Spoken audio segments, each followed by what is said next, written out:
Buenas noches a todos ustedes, bienvenidos a Observatorio Cultural. Hoy vamos a hablar de la 11ª edición del Festival Docs MX, anteriormente conocido como Docs DF, seguramente usted lo recuerda con ese nombre. Y para ello tenemos a dos queridos invitados. Está con nosotros Inti Cordera, director de documentales, una larga carrera de productor también de documentales, pero sobre todo director ejecutivo de Docs MX, ¿verdad? Muchas gracias, Bienvenido. Pacho. Gracias. Y también está con nosotros Pepe Gutiérrez Álvarez, que en realidad tiene una biografía muy corta, pero muy interesante y que además se refleja en su ópera prima de un documental que se va a estrenar en este festival, justamente, y del cual vamos a hablar esta noche. Bienvenido, Pepe. Muchas tocayo. gracias.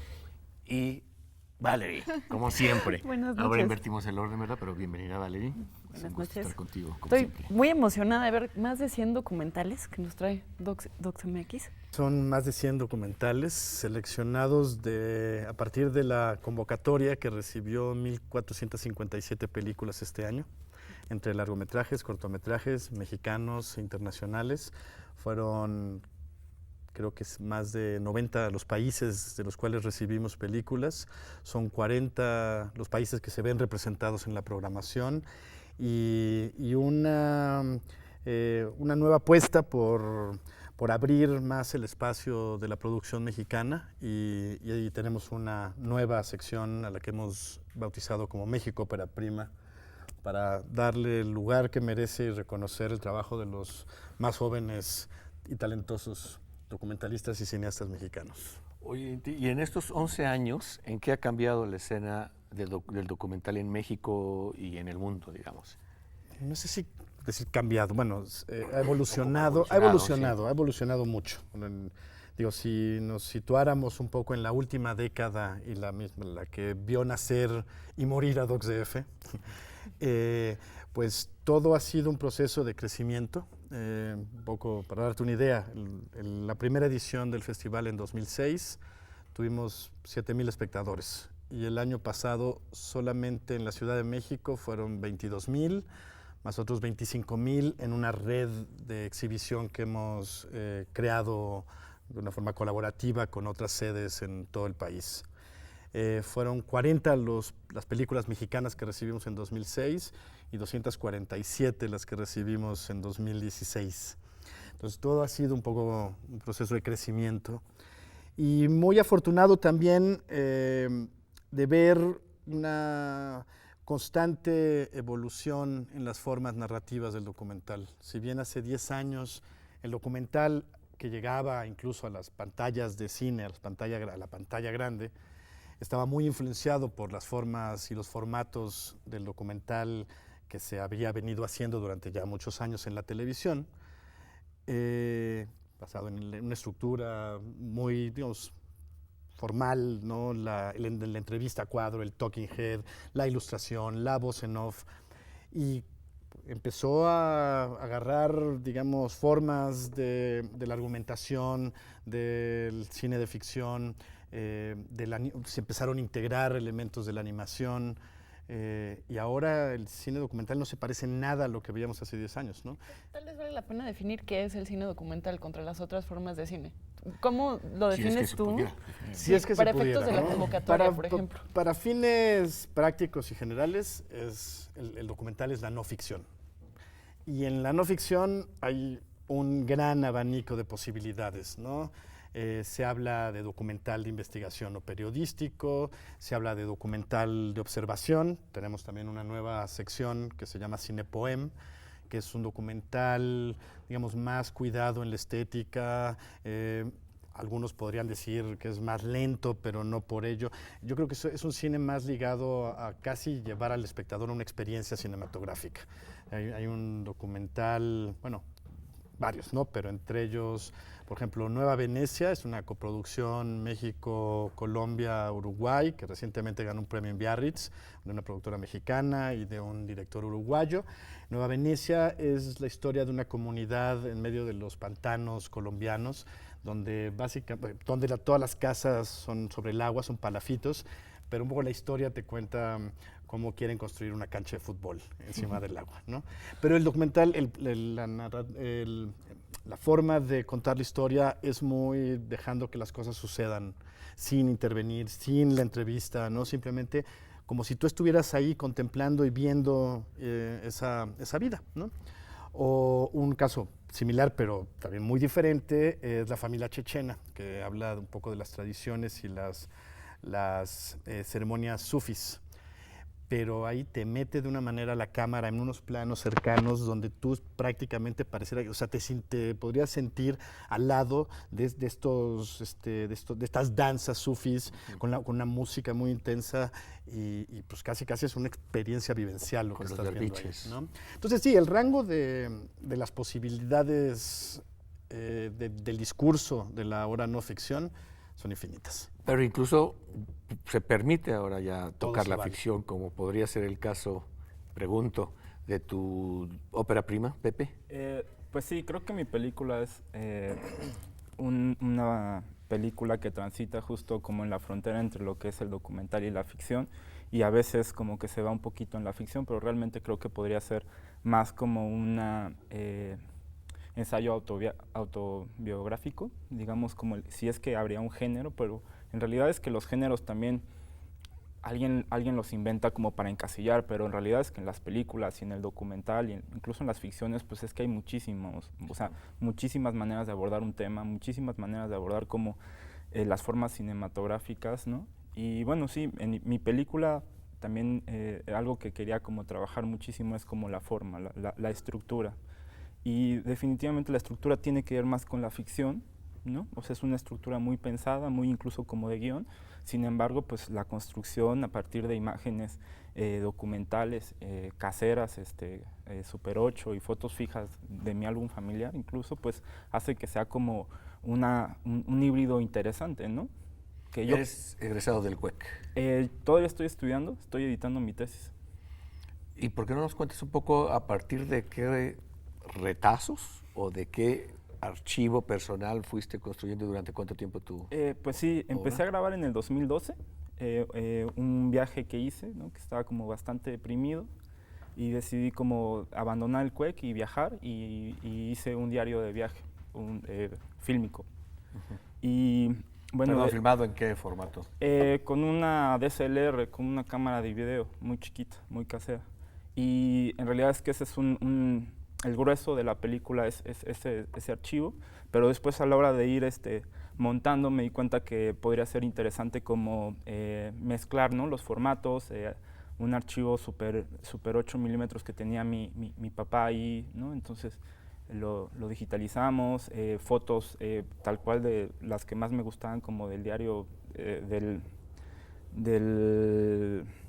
librito del que todos tenemos de la familia y como de la boda de mi papá y todo, porque en realidad es que hablo como de las experiencias que es ser estudiante de una escuela de cine, de qué es que te deje tu novia, ¿no? De qué es intentar hacer una película, ¿no? Entonces realmente todas esas preocupaciones se convirtieron en mi primera película. Entonces Todo documental. yo creo que es una no sería autoficción, porque en realidad es que todas esas cosas pasaban, pero después se estructuraron en una película y que es un híbrido interesante, ¿no? Cosas que me pasaron y que me parece interesante como plasmarlas en esta película. Inti, nos hablabas de una sección llamada Hecho en México, el documental de Pepe se presenta dentro de esa sección. El documental de Pepe se presenta dentro de la sección México Ópera Prima. Hecho en México era ha sido la sección donde, bueno, la sección competitiva para el documental mexicano. En esta sección, a ver, este año dentro de los 240 y tantos documentales que recibimos mexicanos, solo mexicanos, pues sí nos vimos en una situación complicada, ¿no? Porque Hecho en México, bueno, o en general las secciones competitivas no deben tener más de 10 títulos. O sea, imagínate que te invito como jurado y te pongo a ver 29 películas. Por más que me gusten a mí, pues no va a haber tiempo de verlas. Entonces, más o menos entre 8 y 10 películas son las que agrupan cada sección de la competencia. Y había tanto un buen número de películas ya de realizadores con segundas o terceras películas, como El Paso de Berardo González, Tempestad de Tatiana Hueso, La balada del Parque Oppenheimer de Juan Manuel Sepúlveda. El hombre que vio demasiado, de Trisha Schiff, bueno, documentalistas ya pero había también muy buenas y muchas películas, digamos, noveles, óperas primas. Entonces, pues fue nada más tomar la decisión y decir, hagamos una sección para las óperas primas, como lo tienen otros festivales, ¿no? El festival más importante del mundo, IDFA, tiene una sección que se llama First Appearance, son las primeras películas y no porque ellos lo hagan, nosotros lo hacemos, pero era importante y creo que lo seguirá haciendo, reconocer este talento joven. Entonces, es el primer año que tienes una Que sección tenemos, dedicada. ya han participado, incluso ganado el año pasado, Tobías, un documental, una película documental, incluso ni siquiera llegaba a ser largometraje, duraba 45 minutos, pero para nosotros después de 40 ya entra en la sección de largo. Tobías de Francisca da Costa fue la película que más le gustó al jurado y fue la que ganó la sección de hecho en México contra otros ya reconocidos documentalistas. Pero ahora pues decidimos agruparla, ¿no? Y es además una sección muy interesante porque así como Te prometo nunca regresar de Pepe, ¿no? Hay otras películas que son otras narrativas totalmente diferentes, ¿no? Margarita de Bruno Santamaría es una pues película acerca de la relación entre el director con una persona que está en ¿cómo se le dice? En carácter de calle ahora, en situación de calle. Porque además es una mujer que actuó en películas hacía muchos años y hay una relación ahí muy personal entre ellos dos. Está El charro de Toluquilla, de José Villalobos, que es otra historia, es un documental de personajes sobre un charro mexicano, pero bueno, la tienen que ver. Es lo que yo podría decir, que no me escuche Pepe, claro. Una documedia, ¿no? Porque es un documental como con mucha ironía y comicidad y muy divertida, ¿no? Entonces, bueno, creo que se abre en eso, o sea, retomando un poco lo que platicamos, ¿no? Muchas y diversas formas de contar historias cuya materia prima pues está ahí afuera en las calles, en la realidad. Y tiene el festival 12 secciones, ¿no? De las cuales nos hablas regresando del corte. Muy bien.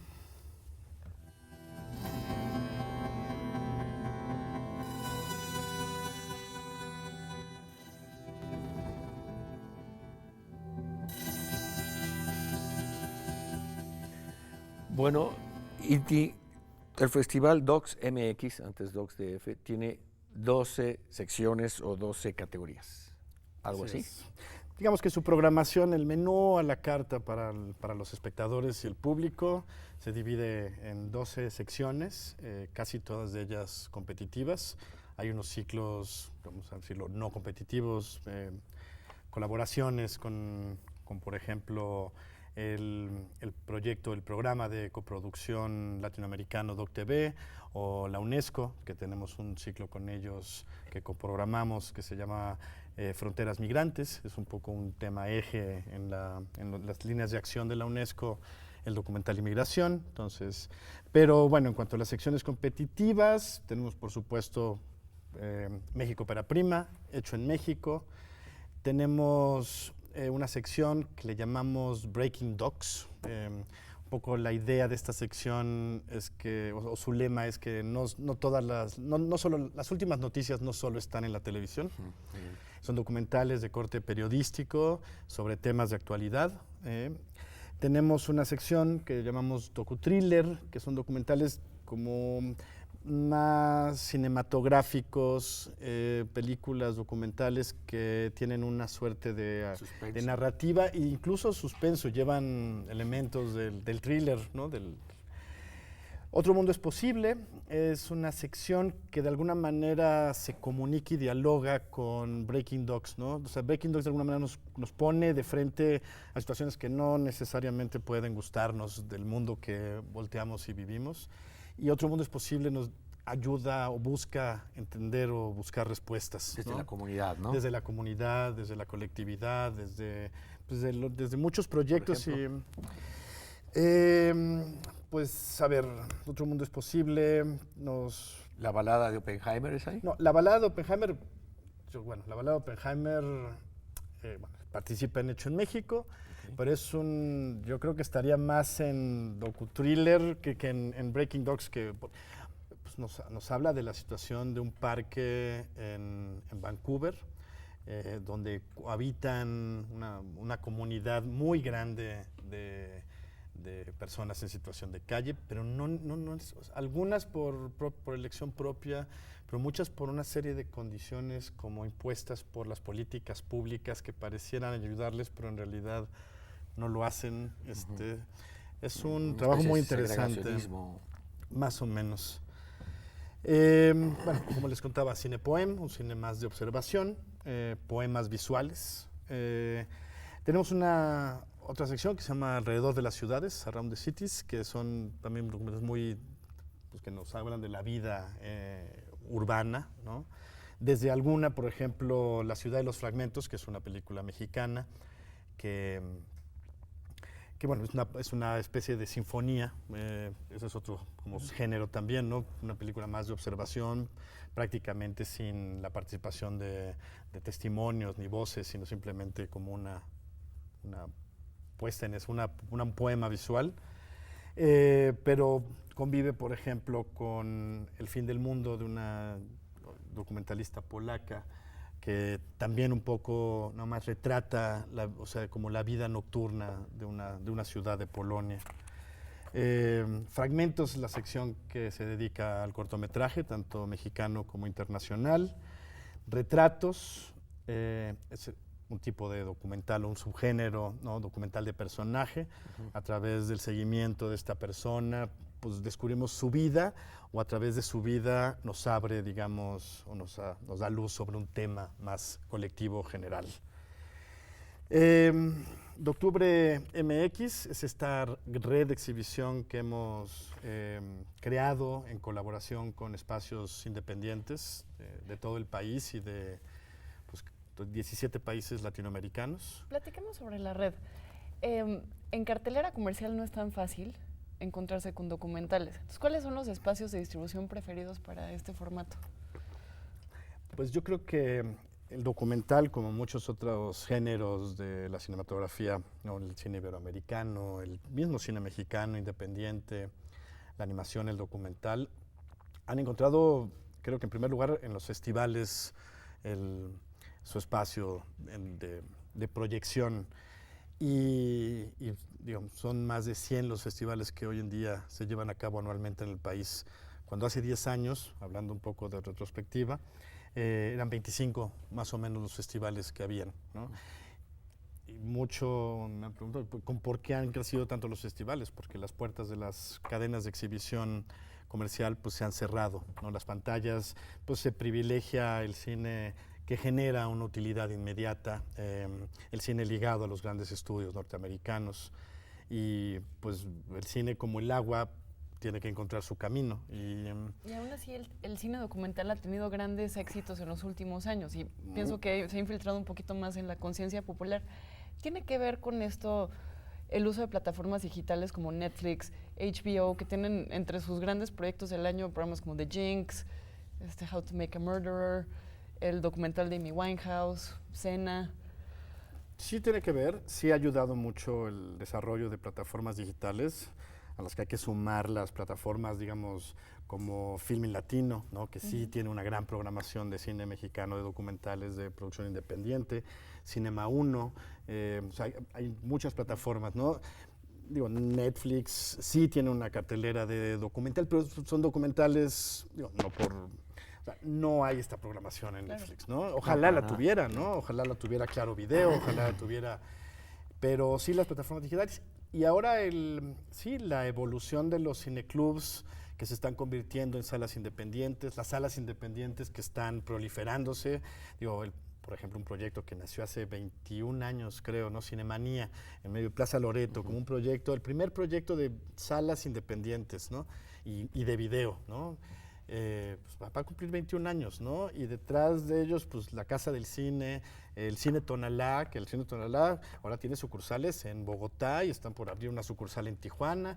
O sea, yo le apuesto mucho a que el ver cine, digo, qué bueno poder sentarte en tu cama y poner, pero entrar a una sala de cine o ir a un parque, que eso es, por ejemplo, nosotros un un compromiso, una vocación, el hacer uso del espacio público, ¿no? Por eso nuestras funciones más importantes, la inauguración y la clausura, las hacemos en un parque, ¿no? Y donde el año pasado, hablando de Amy, pues llegaron más de 3,000 personas, 3,000 personas viendo una película documental en el parque. Yo creo que no había sucedido en la Ciudad de México, ¿no? Entonces, pues sí, o sea, se produce mucho cine y muy buen cine. Ojalá pues, los programadores y dueños de las cadenas de exhibición pues vieran ahí una gran apuesta, ¿no? Porque ahora sí, si nos vamos o sea, a mayor oferta, mayor demanda. Yo creo que si generaran mayor oferta y abrieran más salas, no va a ser un fenómeno inmediato, pero tampoco pueden poner una película y si no les funciona el fin de semana sacarla. Claro. O sea, eso es ya como muy triste que siga sucediendo, ¿no? Y tú arrancas en el Parque México, en la Condesa, con Michael Moore. ¿A dónde vamos a invadir ahora o Where to Invade Next? Un documental muy oportuno. Un documental muy oportuno, efectivamente. Es la última película de Michael Moore, muy conocido por sus películas pues, que retratan de una forma muy particular y muy personal de él la vida en los Estados Unidos, ¿no? Y la política en los Estados Unidos. Y pues no quiero ahondar mucho en de qué va, pero ahí va Michael a recorrer Europa y a querer plantar una bandera norteamericana donde creo que no cabe, ¿no? Pero yo creo que es un momento importante también porque, pues bueno, hay toda una situación compleja de cara a las próximas elecciones en los Estados Unidos. De hecho, el señor Moore estaba considerando venir a presentar la película, pero está haciendo una campaña muy fuerte allá, entonces creo que va a mandar un mensaje, entonces, pero sí, digamos, la película inaugural siempre ha sido para nosotros una declaración de principios. Hace un año abrimos con Pepe el presidente, Mujica el presidente.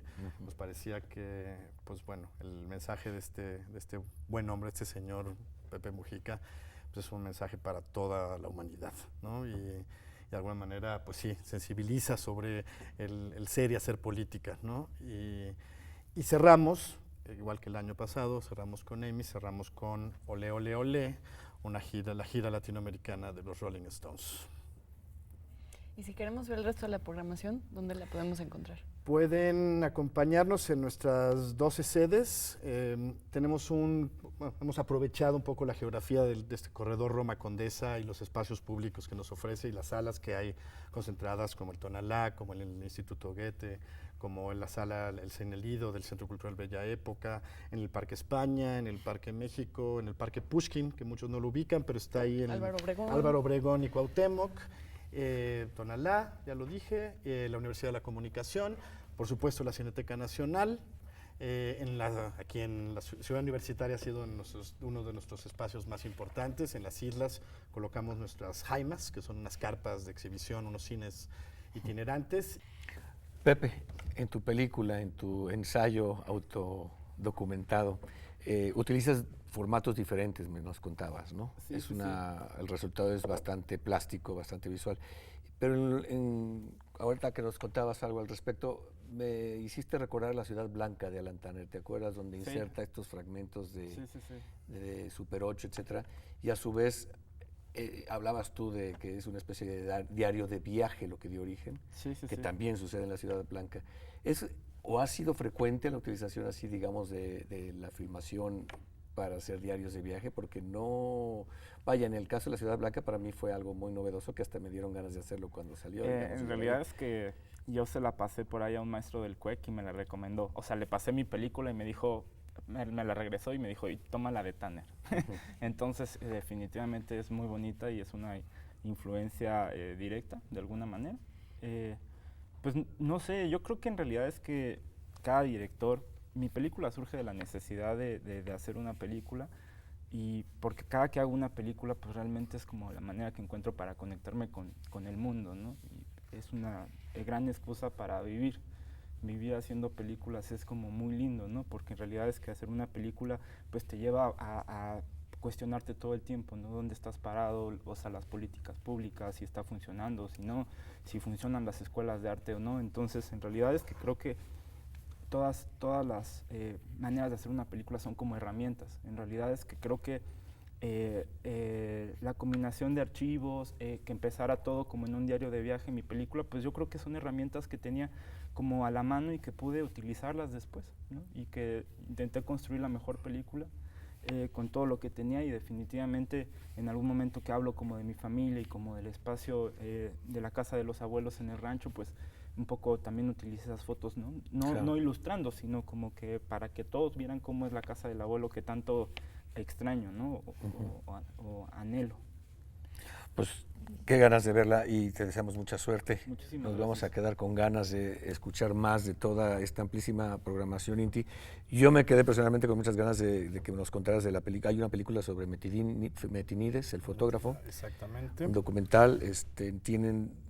Tu proyecto tiene un archivo también de documentales a través de los años, que es de acceso público, cosa que también me parece muy interesante señalar, ¿no? Así es, la videoteca La del videoteca. festival es el acervo, que son, creo que hoy en día, cerca de 12,000 películas. ¿Dónde las podemos encontrar? República de Cuba, número 41, primer piso, centro histórico, a espaldas del Teatro de la Ciudad. ¿Y Ahí en estamos. internet? En internet, www.docsmx.org, también en redes sociales como DocsMX, en Facebook, Twitter, Instagram. Pues perfecto. Y Pues ahí ahí estará estará. toda la programación. Ahí estará toda la programación, nos tenemos que ir. Vámonos a ver documentales. Mucha suerte, Pepe. Listo, plan hecho. Muchas gracias.